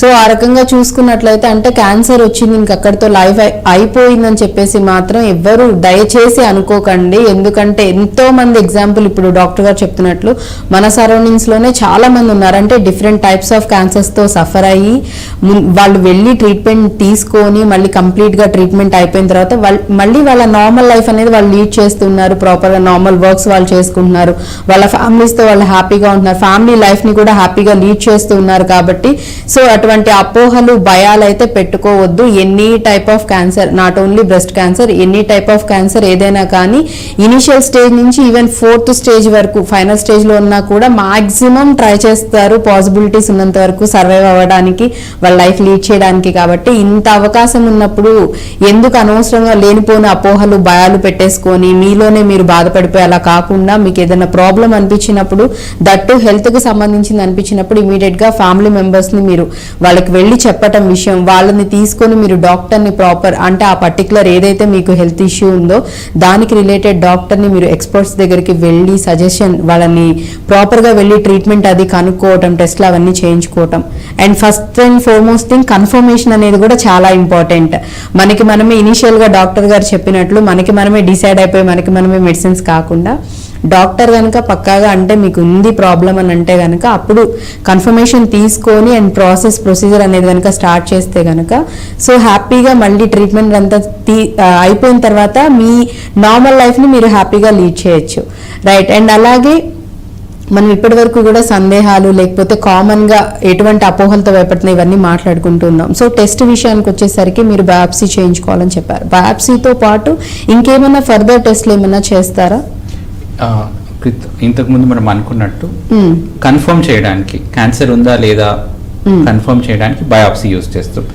సెకండ్ ఇంపార్టెంట్ టెస్ట్ ఏదైతే ఉంటుందో శరీరంలో ఈ క్యాన్సర్ కణాలు అనేవి ఎంత దూరం స్ప్రెడ్ అయ్యామనేది చేసే టెస్ట్ నే స్టేజింగ్ అంటారు. చాలా మంది స్టేజ్ అని అంటుంటారు. స్టేజ్ అంటే ఏంటంటే క్యాన్సర్ కణాలు బాడీలో ఎంత మేర స్ప్రెడ్ అయ్యా అనేది చెప్పేది స్టేజ్. ఫర్ ఎగ్జాంపుల్ రొమ్ము క్యాన్సర్ లో మనం తీసుకుంటే స్టేజ్ 1 అంటే ఆ కణితి ఏదైతే ఉందో రొమ్ము వరకే పరిమితమై సైజ్ చిన్నగా ఉంటే దాన్ని స్టేజ్ 1 అంటాం మనం. స్టేజ్ 2 లో ఏంటంటే సైజ్ కొంచెం పెద్దగా అవుతే దాన్ని స్టేజ్ 2 అంటాం. స్టేజ్ 3 లో ఏమవుతుందంటే రొమ్ములో ఉన్న క్యాన్సర్ కణాలు రొమ్మును దాటి చంక భాగంలో కానీ ఛాతి మధ్య భాగంలో ఉన్న లింఫ్ నోడ్స్ కి వెళ్తా ఉంటాయి. దాన్ని 3వ దశ క్యాన్సర్ అంటాం. సపోజ్ రొమ్ములో ఉన్న కణాలు శరీరంలో వేరే ప్రాంతాలకు వెళ్తే, సపోజ్ బోన్స్ కి వెళ్ళినా గానీ, లివర్ కి వెళ్ళినా గానీ, బ్రెయిన్ కి వెళ్ళినా గానీ దీన్నే స్టేజ్ 4 కానీ అడ్వాన్స్ స్టేజ్ అంటారనమాట. సో ఈ స్టేజ్ అనేది అత్యంత ముఖ్యమైనది. బయాప్సీలో క్యాన్సర్ కన్ఫర్మ్ చేసిన తర్వాత ఈ స్టేజింగ్ అనేది చేస్తామన్నమాట. ఈ స్టేజింగ్ లో క్యాన్సర్ కణాలు శరీరంలో ఎంత దూరం స్ప్రెడ్ అయ్యా అనేది మనకి ఇన్ఫర్మేషన్ వస్తుంది. దీనికి మనం యూజ్ చేసే స్కాన్ నే పెట్ స్కాన్ అంటా ఉంటాం అనమాట. చాలా మంది పెట్ స్కాన్ అంటే ఏంటి అనేది అడుగుతా ఉంటారు. పెట్ స్కాన్ అనేది మనం క్యాన్సర్ ఎంత మేర స్ప్రెడ్ అయ్యింది అనేది తెలుసుకోవడానికి వాడే పరీక్ష అన్నమాట. ఒకే స్కాన్ లో తల నుంచి కాళ్ళ వరకు మొత్తం బాడీని స్క్రీన్ చేస్తూ ఉంటుంది అనమాట. దాంతో మనకి క్యాన్సర్ కణాలు ఎక్కడెక్కడ ఉన్నాయని తెలుస్తూ ఉంటుంది. పెట్ స్కాన్ వల్ల మనకు తెలిసేది స్టేజ్, బయాప్సీ వల్ల తెలిసేది నిర్ధారణ, అంటే క్యాన్సర్ ఉందా లేదా అని కన్ఫర్మేటెడ్. చాలా మంది కన్ఫ్యూజ్ అవుతున్నారు. కొంతమంది పెట్ స్కాన్ రిపోర్ట్ తో వచ్చి సార్ దీంట్లో క్యాన్సర్ ఉందని కన్ఫర్మ్ చేసి ట్రీట్మెంట్ ఇవ్వమంటారు. అట్లా ఉండదు. ఆల్వేస్ బయాప్సీలో మనం కన్ఫర్మ్ చేసిన తర్వాత పెట్ స్కాన్ లో చూసి ఎంత మేర స్ప్రెడ్ అయింది అనేది, ఈ రెండు ఇన్ఫర్మేషన్ ని మనము అవగాహన చేసుకొని దెన్ ట్రీట్మెంట్ వైపు చేస్తాం. సో అంటే బయాప్సీ తర్వాత పెట్ స్కాన్ అనేది చేస్తారు. బయాప్సీ అనేది నిర్ధారణ కోసం, మనకి క్యాన్సర్ ఉందా కాదా, అది క్యాన్సర్ కణితేనా కాదా లేకపోతే నార్మల్ దా అనేది నిర్ధారణ చేసేది బయాప్సీ. సో బయాప్సీ తర్వాతే మనకి పెట్ స్కాన్ కి నెక్స్ట్ పెట్ స్కాన్ చేయించుకోండి అని ఐ థింక్ డాక్టర్ సజెస్ట్ చేస్తారు. కాబట్టి పెట్ స్కాన్ లో డాక్టర్ గారు అన్నట్లు టాప్ టు బాటమ్ వరకు మొత్తం బాడీ అంతా స్కాన్ చేస్తారు. ఇంకెక్కడైనా ఉందా లేకపోతే క్యాన్సర్ అనేది ఓన్లీ ఒక చోటే ఉందా లేకపోతే బాడీలో ఇంకే పార్ట్ లో అన్నా స్ప్రెడ్ అయిందా అనేది నిర్ధారణ చేసుకున్న తర్వాత అప్పుడు స్టేజ్, మనం ఏ స్టేజ్ లో అంటే పేషెంట్ ఏ స్టేజ్ లో ఉన్నారు, ఫస్టా, సెకండా, థర్డా, 4th స్టేజ్ లో ఉన్నారా అనేది కన్ఫర్మేషన్ అనేది అవుతుంది. సో ఈ 2 టెస్టులు మాత్రం ఖచ్చితంగా చేయించుకోవాలి. ఎవరైతే సఫర్ అవుతున్నారో క్యాన్సర్ తో సఫర్ అయ్యే వాళ్ళు ఈ 2 టెస్టులు చేయించుకున్నట్లయితే గనక దాని ట్రీట్మెంట్ అనేది ఉంటుంది. సో అండ్ అలాగే చాలా మందిలో కూడా ట్రీట్మెంట్ విషయానికి వచ్చేసరికి భయపడుతూ ఉంటారు. కీమోథెరపీస్ అన్నా రేడియేషన్ అన్నా కానీ మొత్తం హెయిర్ ఫాల్ అయిపోతుంది, మొత్తం అందవికారంగా అయిపోతాం. కొంతమంది అయితే కీమోస్ చేయించుకున్నప్పుడు తట్టుకోలేకపోతే చనిపోతారు. ఇలాంటి అపోహలతో భయపడే వాళ్ళు కూడా చాలా మంది ఉన్నారు. చేయించుకోవడానికి కూడా వాళ్ళే డిసైడ్ అయిపోతుంటారు, వద్దు సార్ మాకు కీమో రేడియేషన్, సర్జరీసే చేసేసేయండి, తీసేసేయండి చాలు, కీమో రేడియేషన్ మాకు వద్దని చెప్పేవాళ్ళు కూడా మేబీ లేకపోలేదు. సో వాళ్ళకి మీరేం చెప్తారు, అంటే ట్రీట్మెంట్ ఏ విధంగా ఉండాలంటారు? సో మనకి జనరలీ ఈ ట్రీట్మెంట్ ఏ విధంగా డిసైడ్ చేస్తామంటే క్యాన్సర్ అనేది ఏ స్టేజ్ లో ఉందనేది డిసైడ్ చేస్తాం. దాని బేసిస్ మీద ట్రీట్మెంట్ అనేది మనం డిసైడ్ చేస్తూ ఉంటాం. సపోజ్ స్టేజ్ 1 స్టేజ్ 2 లో మనం సర్జరీ చేసేసి క్యాన్సర్ ని తొలగించేస్తాం అనమాట. జనరల్లీ స్టేజ్ 1 స్టేజ్ 2 లో చాలా మందికి సర్జరీ తర్వాత కీమో గానీ అది కానీ ఏం అవసరం పడదు అనమాట. స్టేజ్ 3 వాళ్ళలో సర్జరీ చేసిన తర్వాత కీమోథెరపీ, రేడియేషన్ ఇస్తూ ఉంటాం అనమాట. సో చాలా మంది ప్రజల్లో ఏముంటుందంటే రేడియేషన్ కానీ కీమోథెరపీ అంటే రేడియేషన్ కి కరెంట్ షాట్ ఇస్తున్నారు అనేది అపోహ ఉంటుంది. సో అట్లా ఏమి ఉండదండి. రేడియేషన్ కానీ కీమోథెరపీ కానీ చాలా సేఫ్ గా కంఫర్టబుల్ గా మనం ఇస్తూ ఉంటాం అనమాట. కీమోథెరపీ ఏంటంటే మనం నార్మల్ హాస్పిటల్లో ఎప్పుడైనా అడ్మిట్ అయినప్పుడు గ్లూకోజ్ అదే ఇస్తూ ఉంటారు. ఎట్లయితే గ్లూకోజ్ అది ఇస్తారో మనం నరంలో, అట్లాగే కీమోథెరపీ ఇంజెక్షన్స్ కూడా ఇస్తూ ఉంటారు. కీమోథెరపీ ఇంజెక్షన్స్ ఏం చేస్తాయంటే శరీరంలో వేడిని పెంచుతాయి అన్నమాట. వేడిని పెంచేసి క్యాన్సర్ కణాలను ఇంకా అవి మళ్ళీ పెరగకుండా ఇంకెక్కువ గ్రోత్ అనేది లేకుండా దాని గ్రోత్ అనేది తగ్గేలాగా చేయడానికి కీమో ఈ మెడికేషన్స్ ఏదైతే మనం బ్లడ్ లో నరంలో ఇస్తాం కదండి, మన క్యాన్సర్ కీమోథెరపీ మెడికేషన్స్ బ్లడ్ లో పూర్తిగా బాడీలో సర్క్యులేషన్ లో సర్క్యులేట్ అయ్యి ఎక్కడెక్కడ క్యాన్సర్ కణాలు కనపడితే దాన్ని కిల్ చేసేస్తుంటుంది. సో అంటే ఆల్రెడీ ఒకవేళ బ్లడ్ లో కనుక ఈ క్యాన్సర్ కణాలు ఒకవేళ ఉన్నట్లయితే సో వాటిల్లో కూడా మొత్తం ఈ కంప్లీట్ గా అది కిల్ చేసేస్తూ ఉంటుంది. రైట్. కొంతమంది ఏంటంటే క్యాన్సర్ వల్ల హెయిర్ లాస్ అవుతుందనే భయంతో చాలా మంది ట్రీట్మెంట్ కే రారనమాట. సో క్యాన్సర్ లో కొన్ని రకాల కీమోథెరపీ వల్ల హెయిర్ లాస్ అవుతుంది, కొన్ని రకాల కీమోథెరపీ కానీ టార్గెటెడ్ థెరపీ వల్ల అసలు హెయిర్ లాసే ఉండదు అనమాట. హెయిర్ లాస్ అయిన వాళ్ళలో కూడా వన్స్ ట్రీట్మెంట్ కంప్లీట్ అయిన తర్వాత హెయిర్ మళ్ళీ తిరిగి వచ్చేస్తుంది అనమాట. సో ఆ టెంపరీ పీరియడ్ లో మనకు రకరకాల ఆప్షన్స్ ఇస్తాం అనమాట. వాళ్ళు టెంపరీ విగ్ చేసుకోవడం కానీ, స్కార్ఫ్ చేసుకోవడం కానీ. ఫర్ ఎగ్జాంపుల్ వెరీ మతలబ్ ఐ వాస్ ఇంప్రెస్డ్ అండి, మన జెరోదా ఓనర్ ఉన్నారు, వాళ్ళ వైఫ్ కి బ్రెస్ట్ క్యాన్సర్ వచ్చింది అనమాట. ఆ కీమోథెరపీ డ్యూరేషన్ లో తన హెయిర్ లాస్ అనేది అయిందనమాట. సో ఫ్యామిలీలో వాళ్ళ హస్బెండ్ ఏం చేశారంటే తను కూడా హెయిర్ షేవ్ చేసేసారు, so that it would be supportive to her అనేది. తను ఫీల్ అవ్వకుండా చేసుకునేసరికి కంఫర్ట్ అనేది ఇచ్చారు. ఈ హెయిర్ లాస్ మూలంగా క్యాన్సర్ ట్రీట్మెంట్ తీసుకోకుండా నేను వెనుకాడుతున్నానంటే అది కంప్లీట్ గా తప్పు అండి. ఈ హెయిర్ లాస్ కూడా మళ్ళీ తిరిగి వచ్చేస్తుంది అనమాట.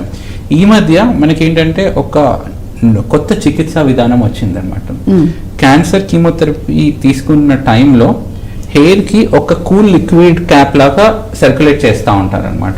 దానివల్ల హెయిర్ లాస్ అనేది మనం ప్రివెంట్ చేయొచ్చు అనమాట. ఇట్లాంటి దీన్నే కూల్ క్యాప్ టెక్నాలజీ అంటారనమాట, స్కాల్ప్ కూలింగ్ డివైస్ అంటారనమాట. సో కీమోథెరపీ తీసుకున్న టైంలో ఒక క్యాప్ మాదిరిగా ఉంటుందండి, ఆ 2 లేయర్స్ మధ్యలో కూల్ లిక్విడ్ వెళ్తా ఉంటుంది అనమాట. ఈ తలలో ఉన్న స్కాల్ప్ ని అది కోల్డ్ చేసేస్తుంది అనమాట. దానివల్ల కీమోథెరపీ డ్రగ్ అనేది ఈ హెయిర్ వరకు వెళ్ళదు, ఎఫెక్ట్ అనేది హెయిర్ ఫాల్ అనేది జరగదు. ఇట్లాంటి ట్రీట్మెంట్ ఎవరైతే వెరీ కాన్షియస్ ఉన్నారు, నాకు ఒక్క హెయిర్ కూడా పడిపోదంటే వాళ్ళకు కూడా మనకి ఇట్లాంటి అందుబాటులో ఉన్నాయి ట్రీట్మెంట్. ఏంటంటే హెయిర్ లాస్ మూలంగా కీమోథెరపీ తీసుకోను అంటే that is not a proper thing అనమాట. అట్లాగే రేడియేషన్ గురించి నేను కరెంట్ షాట్ అంటాను, అట్లా ఏమీ లేదండి. సో చాలా సందర్భాల్లో మనము ఎక్స్రే కానీ సిటీ స్కాన్ కానీ చేసుకున్నప్పుడు ఆ ఎక్స్రే కిరణాలు బాడీలో నుంచి పాస్ అయినప్పుడు అది వెళ్ళిందా లేదా కూడా మనకు తెలియదు, అన్లెస్ బయట ఉన్న టెక్నీషియన్ ఏం చెప్తారు, మేడం మీ స్కాన్ అయిపోయింది మీరు బయట. రేడియేషన్ కూడా అలాగే ఉంటుంది అనమాట. మెషిన్ లో ఏంటంటే ఎక్కడైతే క్యాన్సర్ కణాలు ఉన్నాయో దానికి ఫోకస్డ్ గా ఆ పాయింట్ చేస్తాం. చిన్నప్పుడు మనం భూతద్దంతో ఆడుకునే వాళ్ళం, సన్ కింద పెట్టి ఒక పేపర్ బర్న్ అయిపోయేది, పర్టికులర్ మనం ఎక్కడైతే ఫోకస్ చేస్తామో ఆ ప్లేస్ లోనే ఆ భూతత్వం ఎలా విధంగా సూర్యకిరణాలను అన్ని ఒక డైరెక్షన్ లో ఫోకస్ చేసి దాన్ని బర్న్ చేస్తుందో, ఈ రేడియేషన్ కూడా ఏదైతే క్యాన్సర్ మన దగ్గర ఉందో దాని కణాలకి ఫోకస్ చేస్తుంది అనమాట. సో ఆ క్యాన్సర్ కణాలు మాత్రం కంప్లీట్ గా బర్న్ అయిపోయి మళ్ళీ స్ప్రెడ్ అవ్వకుండా మళ్ళీ అవి కొత్తవి పుట్టకుండా ఉండడం కోసం ఈ కీమో రేడియేషన్ అనేది చేస్తారు. చాలా మంది కూడా నిజంగానే రేడియేషన్ అనగానే కాలిపోతుంది, అక్కడ మొత్తం బర్న్ అయిపోతుంది, మండిపోతుంది, ఇలా భయపడుతుంటారు. మేబీ అంటే మీకు ఒకవేళ అనిపించినా గానీ దానికి ఆల్టర్నేటివ్ మెడిసిన్స్ ఖచ్చితంగా డాక్టర్స్ అయితే సజెస్ట్ చేస్తారు. ఒకప్పుడు ఏమన్నా ఇబ్బందులు ఉండేవి, ఇప్పుడు అన్ని ఇంత టెక్నాలజీ ఇంత ఇదైన తర్వాత పేషెంట్స్ కి ఇబ్బంది అనేది లేకుండా, వాళ్ళకి నొప్పి అనేది కూడా తెలియకుండా ట్రీట్మెంట్స్ అనేవి వస్తున్నాయి. అండ్ ఈవెన్ కీమోది కూడా డాక్టర్ చెప్పినట్లు క్యాప్స్ అవి కూడా వచ్చాయి. సో అలా కూడా ఇంకా హెయిర్ ఫాల్ అనేది అవ్వకుండా ఉంటుంది ట్రీట్మెంట్ చేయించుకుంటున్న వాళ్ళకని. అండ్ ఇంకొకటి అండి, ట్రీట్మెంట్ చేయించుకునేటప్పుడు ఒకవేళ హెయిర్ ఫాల్ కంప్లీట్ గా అయిపోయినా, ట్రీట్మెంట్ మొత్తం అయిపోయి మీ కీమో రేడియేషన్ సర్జరీస్ అయిపోయిన తర్వాత మళ్ళీ normal hair, normal life style దీనికి వచ్చేస్తారు. కాబట్టి మీ బాడీలో యాక్టివిటీస్ అన్ని నార్మల్ గా జరుగుతున్నప్పుడు ఆటోమేటిక్ గా మళ్ళీ హెయిర్ గ్రోత్ అనేది నార్మల్ దీనికి వచ్చేస్తుంది, మళ్ళీ హెయిర్ వస్తుంది. సో దానికి కూడా మీరు భయపడాల్సిన అవసరం లేదు. విషయం చెప్తాను మీకు, రైట్, కీమోథెరపీ తర్వాత వచ్చే హెయిర్ ఇంకా స్ట్రాంగ్ గా ఉంటుంది. లాట్ ఆఫ్ చాలా మందికి తెలియదు అనమాట. ఇట్స్ మచ్ మోర్ స్ట్రాంగర్ అనమాట కీమోథెరపీ తర్వాత. సో మంచి హెల్దీగా చాలా స్ట్రాంగ్ గా హెయిర్ కూడా గ్రోత్ అనేది ఉంటుంది కీమో రేడియేషన్ ట్రీట్మెంట్ మొత్తం తర్వాత అని చెప్తున్నారు. కాబట్టి సో అలాంటి అపోహలు దయచేసి అపోహలతో భయాలతో మాత్రం మీరు అస్సలు వెనకడుకు వేయకండి. ట్రీట్మెంట్ విషయంలో మీరు లేట్ చేసే కొద్దీ ఇంకా ట్రీట్మెంట్ విషయంలో మీరు డిలే చేసే కొద్దీ ఆ వ్యాధి క్యాన్సర్ ఏదైతే ఉందో అది ఇంకా ముదురుతుంది, ఇంకా స్ప్రెడ్ అయిపోతుంది, ఎక్కువ అవుతుంది. కాబట్టి ఏదన్నా కానీ క్యాన్సర్ విషయంలో అస్సలు నెగ్లెక్ట్ చేయటం అనేది అసలు కరెక్టే కాదు. మనం ఎంత త్వరగా దాన్ని కన్ఫర్మ్ చేసుకుని ఎంత త్వరగా ట్రీట్మెంట్ అనేది చేయించుకుంటే అంత త్వరగా మనం నార్మల్ లైఫ్కి రావడానికి పాసిబిలిటీస్ ఉంటాయి. మనం లేట్ చేసే కొద్దీ స్టేజెస్ అనేవి పెరుగుతూ ఉంటాయి. దానివల్ల ఫర్దర్ ఇంకా ఇంపాక్ట్ అనేది ఇంకా ఎక్కువ ఉంటుంది. ట్రీట్మెంట్స్ ఇవన్నీ చేయించుకొని ఇంకా ఎక్కువగా సఫర్ అవ్వాల్సి ఉంటుంది. కాబట్టి దయచేసి అలాంటి పనులు అయితే చేయకండి. అండ్ డాక్టర్ గారు ప్రతి ఒక్కరు కూడా చెప్తుంది అదే, ఇప్పుడు చాలా మెడికల్ దీనిలో చాలా అడ్వాన్స్డ్ టెక్నాలజీస్ వచ్చాయి. ఒకప్పటిలాగా ఫారిన్ కంట్రీసే వెళ్ళి చేయించుకోవాలి, ఫారెన్లోనే ట్రీట్మెంట్స్ ఉన్నాయన్న ఇది కూడా లేదు. ఎవ్రీథింగ్ అవైలబుల్గా ఉంటున్నాయి. ఈవెన్ ప్రైవేట్ హాస్పిటల్స్తో పాటు ఇంక్లూడింగ్ గవర్నమెంట్ హాస్పిటల్స్లో కూడా మెడిసిన్స్, ఇంజెక్షన్స్, ఎవ్రీథింగ్, డాక్టర్స్ కూడా ఎక్స్పర్ట్ డాక్టర్స్ కూడా అవైలబుల్గా ఉంటున్నారు. కాబట్టి దయచేసి అస్సలు నెగ్లెక్ట్ చేయొద్దు హెల్త్ విషయంలో. అండ్ చాలా లైట్ తీసుకునే వాళ్ళకి కూడా చెప్తున్నాం, క్యాన్సర్ అంత మీరు తీసుకున్నట్టు నార్మల్ ఏదో కోల్డ్ కాఫ్ లాగా లైట్ తీసుకున్నట్టుగా అస్సలు చేయకండి. క్యాన్సర్ అనేది అది ఉండే కొద్ది ఇంకా స్ప్రెడ్ అయిందంటే చాలా ఎఫెక్ట్ అనేది ఉంటుంది. రైట్. అండ్ వంశపారపర్యంగా కూడా రావడానికి కూడా చాలా తక్కువ ఛాన్సెస్ ఉన్నాయని చెప్పారు. ఇఫ్ ఇన్ కేస్ ఒకవేళ డౌట్స్ ఉన్నా కానీ ఇటువంటి టెస్ట్లు వాటికి సంబంధించినవి కూడా ఉన్నాయని చెప్పారు. ఒకవేళ కంప్లీట్గా అసలు రాకుండా ఉండడానికి ఇప్పుడు నార్మల్గా మనకి కొన్ని హెల్త్ ఇష్యూస్కి సంబంధించి వ్యాక్సిన్స్ అనేవి వచ్చాయి. అలానే ఈ క్యాన్సర్స్కి సంబంధించి కూడా ఏమన్నా వ్యాక్సిన్స్ అనేవి ఏమైనా అవైలబుల్గా ఉన్నాయి, అటువంటివి ఏమన్నా రావటం జరిగిందంటారా? సో క్యాన్సర్ మహమ్మారి నుంచి మనం కాపాడుకోవడానికి రెండు విధానాలు ఉన్నాయండి. ఒకటి ప్రివెన్షన్, అంటే కంప్లీట్ గా రాకుండా కాపాడుకోవడానికి. రెండోది ఏంటంటే ఎర్లీ డిటెక్షన్, అంటే ఎర్లీ స్టేజ్ లో దాన్ని స్క్రీనింగ్ అంటాం. మనం ప్రివెన్షన్ పరంగా వెళ్తే ఒక వ్యాక్సిన్ అందుబాటులో ఉందండి.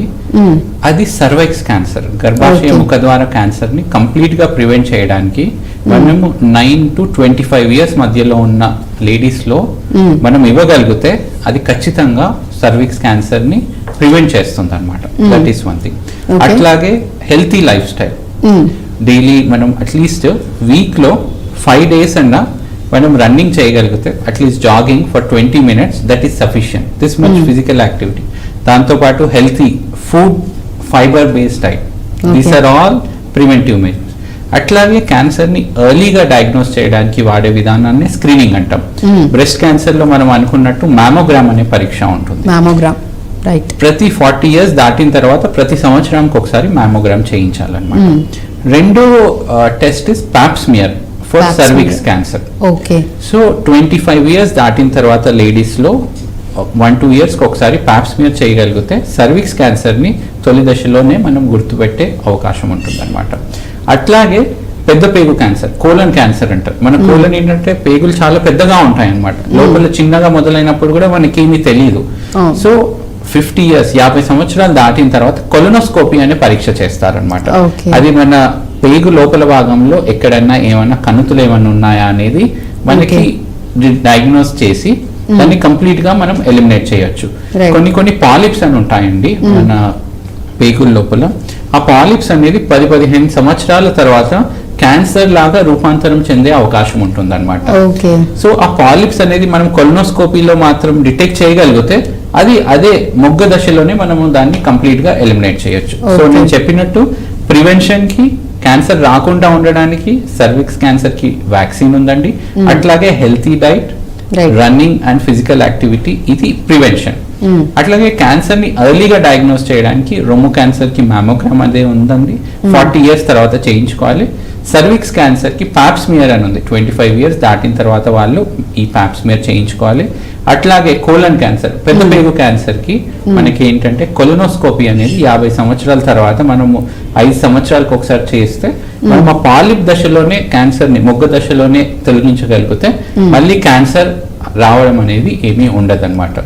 సో ఈ 2 steps విధానంగా మనము చేయగలిగితే క్యాన్సర్ మహమ్మారిని మనం ఖచ్చితంగా ఫైట్ చేయొచ్చు.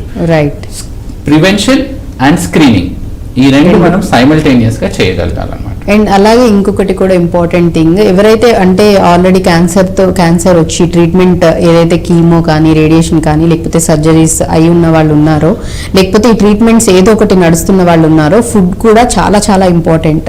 అంటే ఇప్పుడు మీరు ఏదైతే రాకుండా ఉండడానికి ఎటువంటి ఆహారం తీసుకోవాలి ఏదని చెప్పారో, అండ్ అలాగే ట్రీట్మెంట్ టైంలో కూడా మనం తీసుకునే ఫుడ్ అనేది, డైట్ అనేది చాలా చాలా ఇంపార్టెంట్ కాబట్టి. అండ్ చాలా మంది కూడా ప్రాపర్గా తీసుకోరు, ఫుడ్ తినాలని అనిపించదు, అనిపించదు, ఆకలి వేయకపోవటము, లేకపోతే ఏదైనా తిన్నా కానీ టేస్ట్ అనేది తెలియకపోవడం, ఇలా సఫర్ అయ్యి ఫుడ్ అనేది కంప్లీట్గా అవాయిడ్ చేసే వాళ్ళు కూడా ఉన్నారు. అలాంటి సిచ్యువేషన్లో వీళ్ళు ఆ టైంలో, ఈ టైం పీరియడ్లో, ట్రీట్మెంట్ టైం పీరియడ్లో ఎటువంటి ఆహారం అనేది వాళ్ళకి చాలా మంచిది అంటారు? ఇది వెరీ ఇంపార్టెంట్ క్వశ్చన్ అండి. సో క్యాన్సర్ ట్రీట్మెంట్, కీమోథెరపీ కానీ, రేడియేషన్ కానీ, టార్గెటెడ్ థెరపీ కానీ వెళ్తున్నప్పుడు ఎటువంటి డైట్ తీసుకోవాలనేది చాలా మందిలో అపోహలు ఉంటాయి. ఇంతకుముందు మనం డిస్కస్ చేసినట్టు ఈ కీమోథెరపీ కానీ, రేడియేషన్ థెరపీ వల్ల బాడీలో హీట్ పెరిగిపోతుంది అనమాట. దానివల్ల ఏమవుతుందంటే మనం సపోజ్ స్పైసీ డైట్ కానీ తీసుకుంటే ఆ హీట్ ఇంకా పెరిగిపోతుంది అనమాట, దానివల్ల diarrhoea. So the first thing ఏంటంటే ఏ ఫుడ్ తీసుకున్నా కానీ spice content should be minimal అనమాట, పూర్తిగా తగ్గించేసేయాలి. సెకండ్ పాయింట్ ఏంటంటే మనం ఏది తిన్నా కానీ ప్రాపర్లీ బాయిల్డ్ తీసుకోవాలన్నమాట. ఎందుకంటే మనము అన్బాయిల్డ్ రా ఫుడ్ తీసుకుంటే ఇన్ఫెక్షన్ వచ్చే అవకాశం ఉంటుంది. క్యాన్సర్ పేషెంట్ లో రోగనిరోధక శక్తి, ఇమ్యూనిటీ అనేది తక్కువగా ఉంటుంది. అట్లాగా రోగనిరోధక శక్తి, ఇమ్యూనిటీ తక్కువ ఉన్నప్పుడు మనం రా ఫుడ్ తీసుకుంటే ఇన్ఫెక్షన్ వచ్చే అవకాశం ఉంటుందండి. ఒకటి less spicy food, second is boiled food. Third ఏంటంటే వాళ్ళకి ఈజీగా డైజెస్ట్ అయ్యే విధంగా మనం మెత్తగా చేయాలి. నెక్స్ట్ క్యాన్సర్ పేషెంట్స్ ఏంటంటే వాళ్ళకి తినే వాంఛ ఉండదు అనమాట, అపిటైట్ అనేది ఉండదు అనమాట. దానివల్ల మనం ఏం చెప్తామంటే నార్మల్ పర్సన్ లో ఎట్లా అయితే బ్రేక్ఫాస్ట్, లంచ్, డిన్నర్ ఇస్తామో వాళ్ళకి ఆ మధ్యలో కూడా మనం కొంచెం కొంచెం ఇవ్వాల్సి వస్తుంది. Small frequent meals. So breakfast, lunch మధ్యలో ఒక స్నాక్ మీల్ లాగా ఇవ్వాల్సి వస్తుంటుంది. అట్లాగే మనం నైట్ పడుకున్నప్పుడు మార్నింగ్ లేసేంత వరకు ఆల్మోస్ట్ 8 to 10 hours ఉంటుంది అనమాట. క్యాన్సర్ పేషెంట్స్ లో మేము ఏం చేస్తామంటే మిడ్ నైట్ స్నాక్ మీల్ అని చెప్తాం. వాళ్ళు పడుకునే బెడ్ పక్కన ఒక జ్యూస్ కానీ, సమ్ ఫ్రూట్ కానీ అది కట్ చేసుకొని మధ్యరాత్రిలో ఎప్పుడైనా యూరిన్ వెళ్ళినప్పుడు 2 o'clock 3 o'clock they can take. మనకి ఏంటంటే క్యాన్సర్ పేషెంట్స్ లో ఒకేసారి they cannot take the full quantity of food అనమాట. నార్మల్ గా సపోజ్ మనం బ్రేక్ఫాస్ట్ అప్పుడు 2-3 ఇడ్లీస్ తీసుకుంటాం అనుకోండి, 3 ఇడ్లీస్ వాళ్ళు ఒకేసారి తీసుకోలేకపోతారు. ఆ టైం ఇచ్చేసి 1 hour తర్వాత ఇంకో ఇడ్లీ ఇవ్వండి. సో ఇట్లా స్మాల్ క్వాంటిటీ, ఫ్రీక్వెన్సీ పెంచాలి. అంటే కొంచెం కొంచెంగా ఎక్కువ సార్లు వాళ్ళకి ఫుడ్ అనేది ఇస్తూ ఉండాలి. అండ్ అది కూడా స్పైసెస్ చాలా తక్కువ ఉన్నవి అండ్ జావలాగా ఉండే ఫుడ్ అనేది వాళ్ళకి కనుక పెడుతూ ఉన్నట్లయితే కనుక కొంచెం వాళ్ళు ఎనర్జెటిక్ గా ఉండడానికి, కొంచెం ఓపిక అది రావడానికి ఉంటుంది అనేసి చెప్తున్నారు. సో 3 చెప్పానండి. Less spicy food, properly boiled చేసి వెరీ ఇంపార్టెంట్. అట్లాగే మనం ఏమి ఇచ్చినా స్మాల్ ఫ్రీక్వెంట్ ఇవ్వాలి. నెక్స్ట్ ఇంపార్టెంట్ ఏంటంటే మన ఫ్రూట్స్ అవి ఉంటాయి కదండి, ఫ్రూట్స్ అవి బయట సర్ఫేస్ లోనే మనకి ఇన్ఫెక్షన్ అనేది ఉండే అవకాశం ఉంటుంది. అట్లాగే ఈ ఫర్టిలైజర్స్ కానీ అవి స్ప్రే చేస్తూ ఉంటారు. సో పీల్ చేసి ఇవ్వాలి. సో ఫ్రూట్స్ కానీ ఏమైనా ఇచ్చినప్పుడు ఆ స్కిన్ పీల్ చేసి ఇవ్వాల్సి వస్తుంది. సపోజ్ యాపిల్ ఇవ్వాలనుకోండి, మంచిగా వాష్ చేసి ఆ స్కిన్ పీల్ చేసి ఇవ్వాల్సి వస్తుంది అనమాట. క్యాన్సర్ పేషెంట్ లో ఫుడ్ రిలేషన్ ఏంటంటే మనకు 2 ఇష్యూస్ ఉంటాయి అనమాట.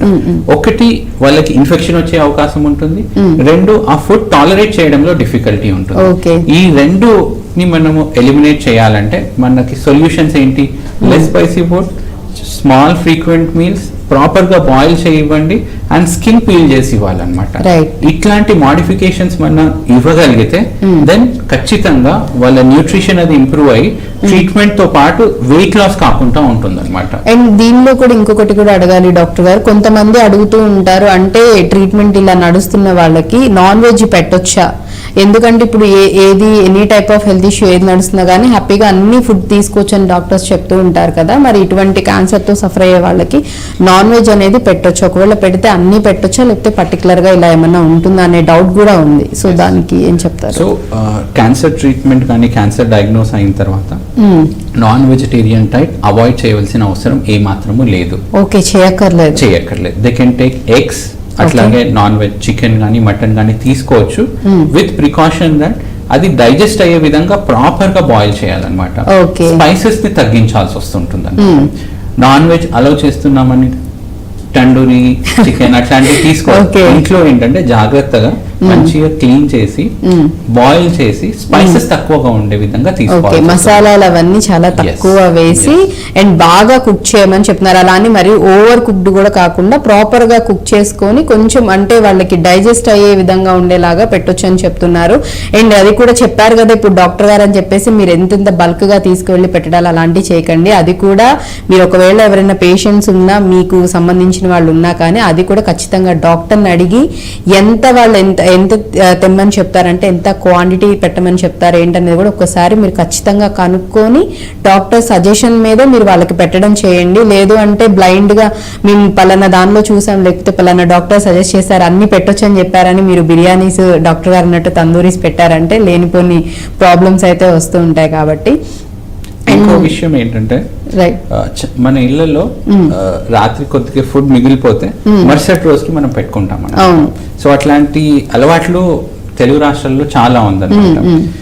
సో క్యాన్సర్ పేషెంట్స్ కి ఫ్రెష్ ఫుడ్ ఇవ్వాలండి. సో అట్లా నిల్వ ఉంచినవి ఒక రోజు 2 రోజుల తర్వాత ఫుడ్లు అట్లా వండినవి పెట్టొద్దని చెప్తున్నారు. Fresh cooked and boiled, right, ఇది మనం ఇవ్వాలి. అప్పటికప్పుడు చక్కగా ఫ్రెష్ గా ఆ రోజు చేసినవి మాత్రమే పెట్టండి అని చెప్తున్నారు. అండ్ అలాగే డాక్టర్ గారు ఇంకొంతమంది కూడా ఏంటంటే బ్రెస్ట్ క్యాన్సర్ వచ్చిన వాళ్ళు లేడీస్ లో ఏంటంటే మొత్తం బ్రెస్ట్ అంతా ఒక సైడ్ కంప్లీట్ గా తీసేస్తారు అని చెప్పేసి ఆ భయంతో కూడా డాక్టర్ వరకు రాని వాళ్ళు కూడా, అంటే డాక్టర్ దగ్గరికి వెళ్ళి చూపించుకునే వాళ్ళు కూడా చాలా మంది ఉన్నారు. అంటే ఇక్కడ క్వశ్చన్ ఏంటంటే అన్ని స్టేజెస్ లో, అంటే ఏ స్టేజ్ లో ఉన్నా కానీ రిమూవ్ చేసేస్తారా, లేకపోతే పర్టికులర్ గా దానికి కూడా ఈ స్టేజ్ లోనూ, లేకపోతే మొత్తానికే కంప్లీట్ గా ఎఫెక్ట్ అయిపోయింది ఆ పార్ట్ అంతా అన్న సిచ్యువేషన్స్ లోనే రిమూవ్ చేయడం ఉంటుందా? సో బ్రెస్ట్ క్యాన్సర్ సర్జరీలో చాలా అధునాతనమైన చికిత్సా విధానాలు వచ్చాయన్నమాట. ఇంతకు పూర్వం మీరు అన్నట్టు పూర్తిగా రొమ్ము తొలగించేవాళ్ళు, కానీ ప్రస్తుతం ఏంటంటే చిన్న సైజులో ఉన్నచో కేవలం ఆ క్యాన్సర్ కణితి వరకు మాత్రమే మనం తొలగిస్తాం అన్నమాట. రొమ్ముని అలాగే ఉంచుతాం. సపోజ్ ఆ క్యాన్సర్ కణితి సైజ్ పెద్దగా ఉందనుకోండి, మనం ఫస్ట్ కీమోథెరపీ ఇంజెక్షన్స్ ఇస్తాం అన్నమాట. ఇంజెక్షన్స్ ఇచ్చేసి ఆ కణితిని సైజ్ ని తగ్గిస్తాం. తగ్గిన తర్వాత దెన్ సర్జరీ చేస్తాం. ఇట్లాంటి పరిస్థితుల్లో ఏంటంటే ఈ సర్జరీనే బ్రెస్ట్ కన్జర్వేషన్ సర్జరీ అంటాం. అంటే దీని అర్థం ఏంటంటే కేవలం క్యాన్సర్ ఉన్న కణితిని తొలగించి రొమ్ము అలాగే ఉంటుంది అనమాట. ఓన్లీ కణితను మాత్రమే రిమూవ్ చేస్తారని చెప్తున్నారు. ఈ చికిత్సా విధానం వల్ల క్యాన్సర్ ట్రీట్మెంట్ సంపూర్ణంగా జరుగుతుంది. అట్లాగే లేడీస్ లో సెల్ఫ్ కాన్ఫిడెన్స్ అనేది కూడా బూస్ట్ అవుట్ అవుతుంది. అంటే పూర్తిగా రొమ్ము తొలగించకుండా కేవలం కణితి వరకే తొలగించి ఈ విధానంలో కూడా సక్సెస్ రేట్ అనేది చాలా నార్మల్ గా ఉంటుంది. రొమ్ము కంప్లీట్ గా తీసేస్తే ఏదైతే సక్సెస్ రేట్ ఉంటుందో ఈ బ్రెస్ట్ కన్జర్వేషన్ సర్జరీ ఓన్లీ ఈ కణితి వరకే తొలగించినా గానీ అంతే రిజల్ట్ ఉంటుంది అన్నమాట. రైట్, అంటే ఇఫ్ ఇన్ కేస్ ఒకవేళ రిమూవ్ చేయాలన్నా అది డిపెండ్స్ అంటారా? అంటే వాళ్ళు ఏ స్టేజ్ లో ఉన్నారో దాన్ని బట్టే ఫస్ట్ స్టేజ్, సెకండ్ స్టేజ్ లో మనం ఖచ్చితంగా కేవలం కణితి వరకే మనం తొలగిస్తాం. సపోజ్ సైజ్ పెద్దగా ఉన్నా కూడా మనం కీమోథెరపీ ఇంజెక్షన్స్ ఇచ్చి ట్రై చేస్తాం అన్నమాట. సైజ్ తగ్గితే ఆ సైజ్ తగ్గిన తర్వాత దెన్ ఓన్లీ కణితి వరకే మనం తీసేస్తాం. ఒకవేళ తగ్గలేదు అది అట్లానే, అట్లాంటి పరిస్థితుల్లో రొమ్ము తొలగించవలసిన అవసరం లేని